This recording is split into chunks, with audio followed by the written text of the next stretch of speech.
chers compatriotes, je m'en vais tout d'abord vous adresser mes remerciements pour ce temps que vous nous accordez ici présent, venir participer à ce que nous supposons être comme conclusion par rapport à ce que nous avons et ce que nous sommes en train d'observer sur le plan sécuritaire en République démocratique du Congo, sur le plan socio-économique et aussi sur le plan politique. Chers compatriotes, pour dire vrai et pour être correct avec nous-mêmes, nous savons que vous êtes d'accord avec nous que la situation sécuritaire dans notre pays, la République démocratique du Congo, est à un stade décrié par tout le monde.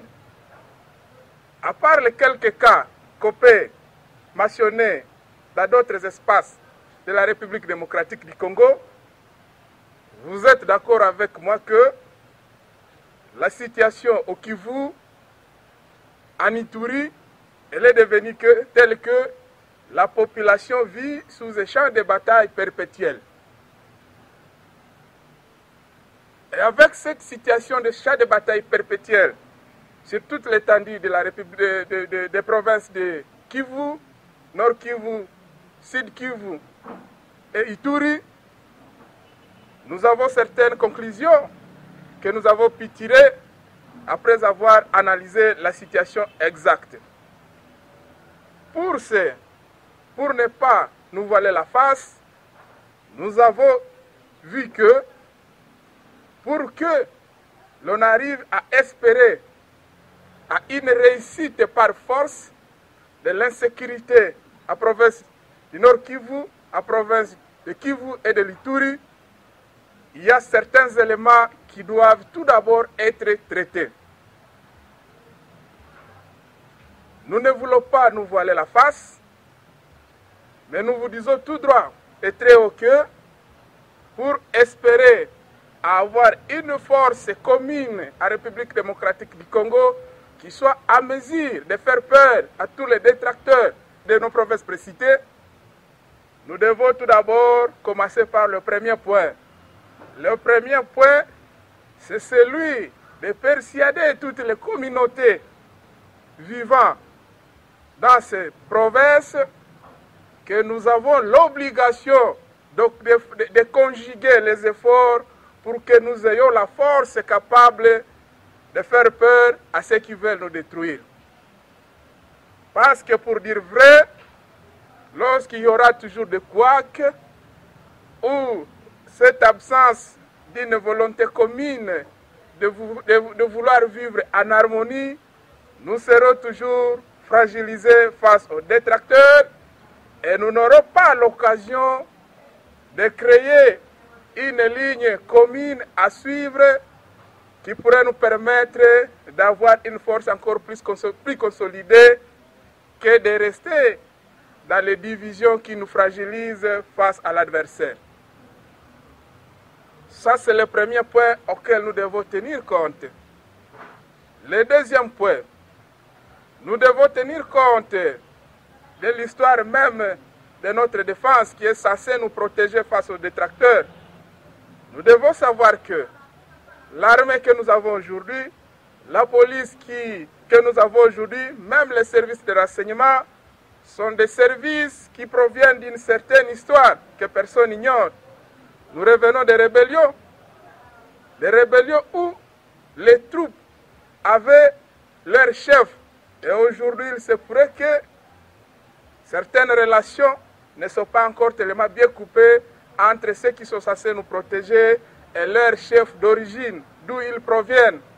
C'est pourquoi, quand nous avons toujours crié pour la réforme de notre défense, c'est pour dire que nous devons d'abord faire en sorte que notre défense soit une défense qui n'est pas infiltrée, une défense qui a une formation à la hauteur de combattre l'ennemi, une défense équipée et une défense avec une discipline exceptionnelle. Voilà pourquoi, par rapport à ces points qui traitent de notre défense, je vous assure que l'espoir de prétendre avoir un jour une défense capable de faire peur à ceux qui veulent nous détruire, il faudra tout d'abord atteindre ces points que je viens d'invoquer. Autre point à atteindre d'abord, pour atteindre la phase de la sécurisation totale des provinces précitées, nous devons songer d'abord à diminuer les taux de chômage chez les jeunes, en ce sens où nous devons beaucoup plus nous focaliser dans un processus qui devra permettre que les jeunes désœuvrés ne soient plus manipulés par n'importe quel détracteur. Et pour y arriver, il faut diminuer les taux de chômage avec la création des emplois qui pourront permettre l'occupation des jeunes désœuvrés, de la population désœuvrée, avec un salaire qui pourra subvenir à leurs besoins. Ce processus de la création d'emplois pourra permettre aussi la démobilisation de certaines personnes qui sont liées à des troupes par espoir de vouloir retrouver quelque chose pour leur survie. Avec ce désarmement, il y aura la démobilisation et la réinsertion parce que les gens auront du travail à réaliser dans la société et ils vont se rencontrer aussi utiles à part tenir les armes dans leurs mains pour détruire la nation. Chers compatriotes, aujourd'hui nous sommes attaqués. Personne d'entre vous n'ignore ce qui se passe à Bunagana. Nous déplorons aussi la situation qui se passe à Beni. Ainsi, par rapport à ces points sécuritaires, à travers ces éléments que nous venons de soulever, vous serez d'accord avec moi que cela nécessite un temps, parce que c'est un processus. Mais alors, avec tout cet état de choses, faut-il laisser que les gens continuent à souffrir à Bunagana? Faut-il laisser que nos populations continuent à mourir à Beni?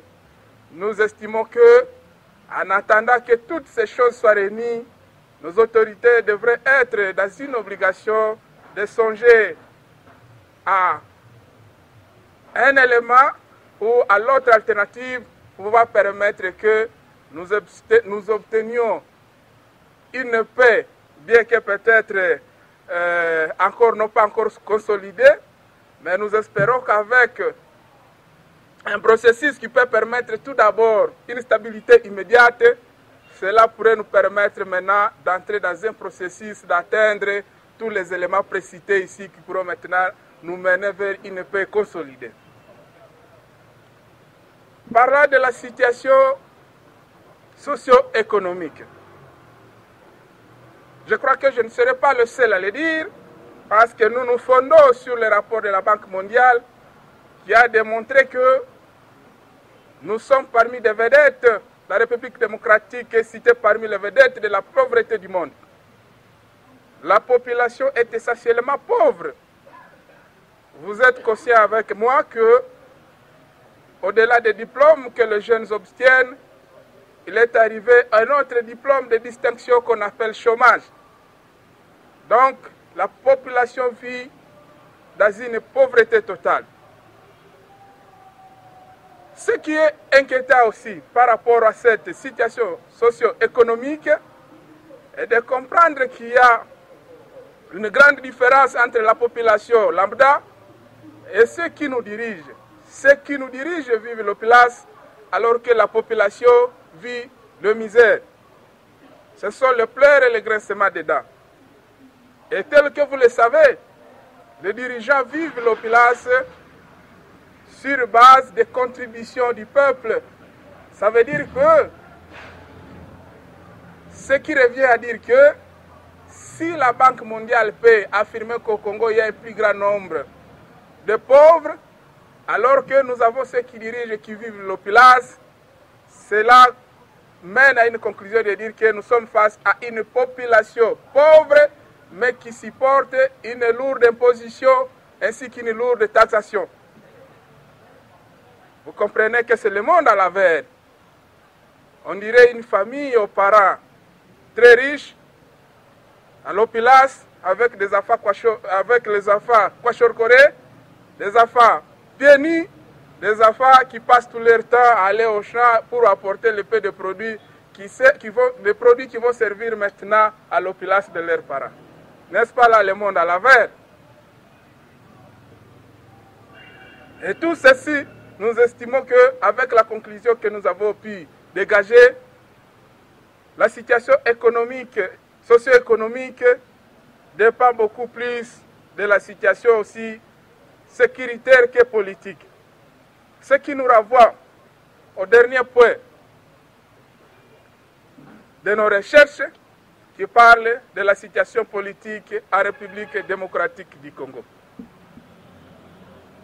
Chers compatriotes, nous l'avons rappelé et nous le disons encore, nous serons francs avec nous-mêmes, aussi avec la situation que nous avons vécue et que nous sommes en train de vivre.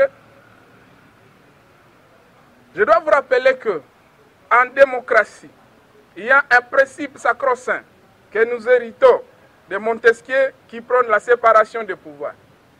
La séparation des pouvoirs qui permet à ce que le pouvoir arrête le pouvoir. Pour dire que la bonne gestion des pays dépend aussi de son pouvoir et dépend de la responsabilité des animateurs des trois pouvoirs qu'on doit rencontrer dans un État, à savoir le pouvoir exécutif, le pouvoir législatif et le pouvoir judiciaire. Cependant, en République démocratique du Congo, nous sommes en train de remarquer que, au lieu que les animateurs de ces institutions de nos trois pouvoirs agissent conformément de l'esprit de loi ou de la séparation des pouvoirs, ceux-ci paraissent être beaucoup plus concentrés dans ce que l'on appelle union sacrée pour la nation, en ce sens que aujourd'hui, il est presque plus difficile de différencier les actions du pouvoir exécutif, les actions du pouvoir législatif et le pouvoir de juges ou de magistrats. Alors, avec cet état des choses, je vous assure que c'est très difficile que le peuple se rencontre satisfait dans ses attentes. Pourquoi? Le pouvoir exécutif, il revient au pouvoir exécutif de définir, donc disons les ministres avec le président de la République, la politique de la nation. Au pouvoir législatif, le pouvoir législatif contrôle ce que fait le pouvoir exécutif. Le pouvoir législatif sanctionne là où le pouvoir exécutif n'a pas rencontré les attentes du peuple. Pour vous dire que nous devons attendre le bien-être, notre bien-être de ce pouvoir, de tous les pouvoirs réunis, le pouvoir législatif, exécutif, le pouvoir des magistrats. Cependant, dans notre pays tel que j'étais en train de l'évoquer,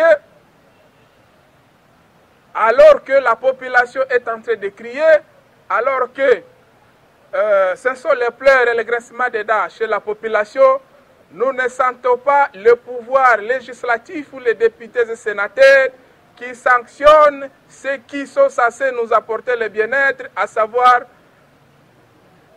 les ministres, le président de la République qui sont censés nous apporter un programme à la nation capable et susceptible à répondre aux besoins et aux attentes de la population.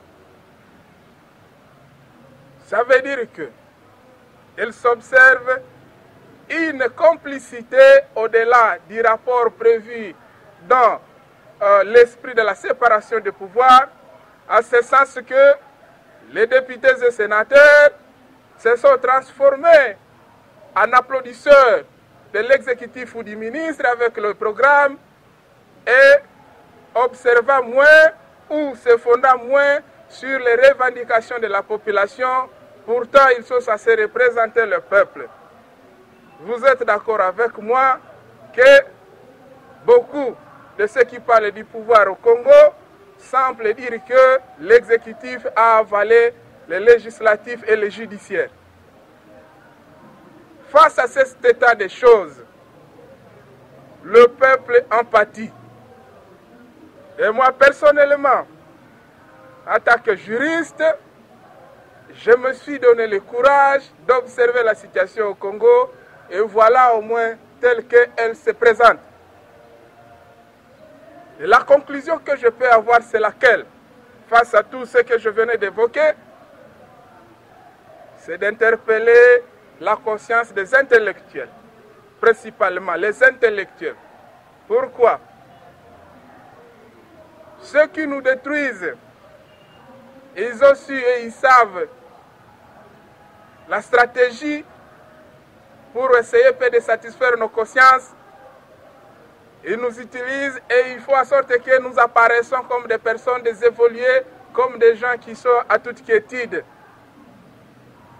Ils nous recommandent de parler bien français et quand on finit les études, ils nous recommandent au port de cravate quand nous nous mettons dans nos bureaux. Chers compatriotes, je veux tout simplement vous dire de prendre conscience avec moi. Ces étoffes que nous mettons au cou nous ont fait oublier notre souffrance et notre misère. À ce stade que, lorsque vous rencontrez un intellectuel dans ce bureau, la manière dont il parle, vous sentez que c'est quelqu'un qui se donne l'autosuffisance et qui pense qu'il est en train de mieux vivre, alors qu'il se peut que tout le temps que nous avons passé aux études n'a servi que nous faire porter des cravates sans pour autant sauver le peuple et apporter les réponses aux questions qui dérangent la population. Personnellement, en notant la cravate de mon cou, je me dis que plus jamais je ne mettrai celle-ci au cou le jour où je verrai encore le peuple congolais revenir dans son espoir. C'est pour réveiller aussi la conscience de tous les intellectuels qui roulent carrosse, toujours avec cravate au cou, que la situation a été son point rouge, où tous nous devons nous mettre en action pour amener ce peuple à un nouvel espoir. Chers compatriotes, les conclusions que nous avons menées, les recherches que nous avons menées par rapport à la situation sécuritaire, économique, socio-économique et politique démontrent noir sur blanc que l'intellectuel congolais n'a plus le droit de se vanter de son diplôme, encore moins de son style de bureau, parce que le peuple congolais souffre, le peuple congolais dans le calvaire, ce sont les pleurs et le graissement des dents. Avec ce signe, d'ôter la cravate et de déclarer que je ne la mettrai qu'avec le nouvel espoir de la population congolaise, c'est pour éviter tout le peuple congolais de se lasser dans cette lutte que nous menons. C'est pour moi, c'est pour nous une occasion de vous avouer que depuis un certain moment, nous avons mené notre lutte à travers des recommandations, des suggestions que nous avons données aux autorités. Cependant, à ce jour d'aujourd'hui, nous sommes en train d'estimer que nous parlons et nous crions dans le désert.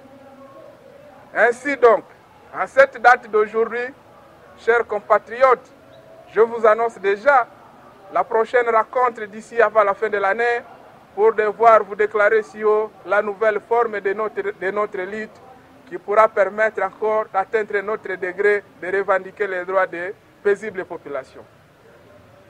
Tout en vous remerciant de votre présence ici présent, je vous appelle tous de vous ranger dans la lutte qui pourra apporter le bien-être du Congolais, d'autant plus que personne n'ignore que ceux qui nous dirigent à leur accession au pouvoir ont bénéficié d'un soutien de la population congolaise parce qu'on estimait qu'après le régime Kabila, ceux qui viennent sortant fraîchement de l'opposition mettraient en application le principe sacro-saint du feu Étienne Tshisekedi, selon lequel le peuple d'abord. Au-delà de ce soutien de tous les peuples qui a été accordé à ces peuples, toutes les organisations, nombre de leaders se sont donné le courage de vouloir aider ceux qui nous dirigent à atteindre le bien-être du peuple à travers de nombreuses recommandations, mais hélas, cela paraît comme si nous sommes en train de crier au désert parce que nos réclamations ne sont pas en train d'être mises en considération.